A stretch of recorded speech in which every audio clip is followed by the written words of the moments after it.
બનાસકાંઠાની રહેવાસી છું.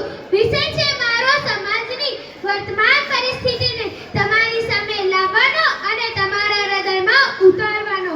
વિષય છે મારો સમાજની વર્તમાન પરિસ્થિતિને તમારી સામે લાવવાનો અને તમારા હૃદયમાં ઉતારવાનો. આપણા સમાજમાં શિક્ષણનું પ્રમાણ ખૂબ જ વધ્યું છે.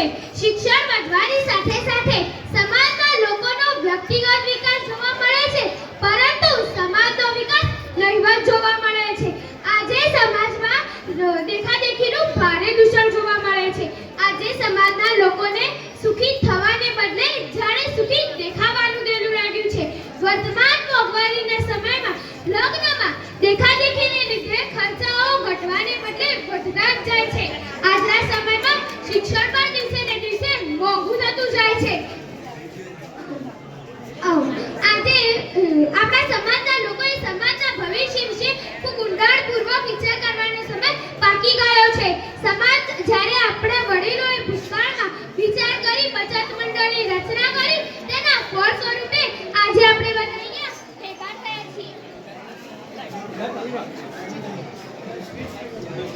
ભેગા થયા છીએ. અને સમાજના જરૂરિયાતવાળા વ્યક્તિને આપણે નજીવા દરે નાણાકીય મદદ કરી શકીએ છીએ.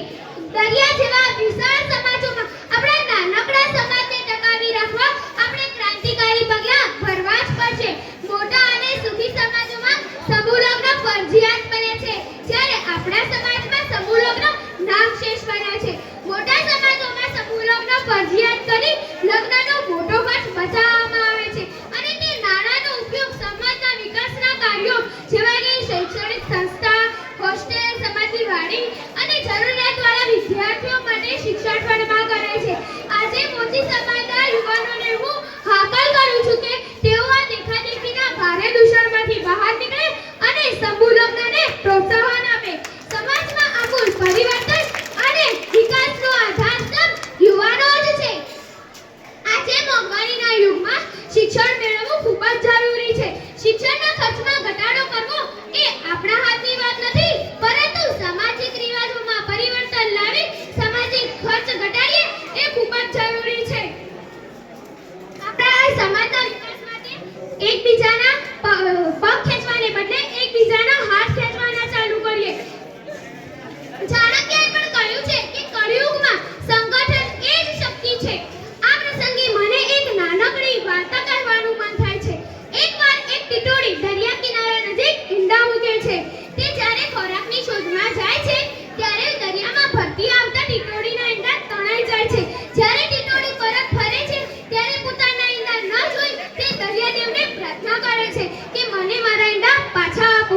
ત્યારે દરિયાદેવ તેની પ્રાર્થના સાંભળતા નથી. ટીટોડી ગુસ્સે થઈ અને દરિયાદેવને કહે છે કે હું આ દરિયાને ખાલી કરી નાખીશ, અને તે પોતાની નાનકડી ચાંચમાં પાણી ભરીને દૂર ઠલવી આવે છે. તે વારંવાર આમ કરે છે. તેવામાં ત્યાં ટીટોડો આવે છે. ટીટોડો વાત જાણી ટીટોડીને સમજાવે છે કે દરિયો આપણાથી ખાલી ન કરી શકાય.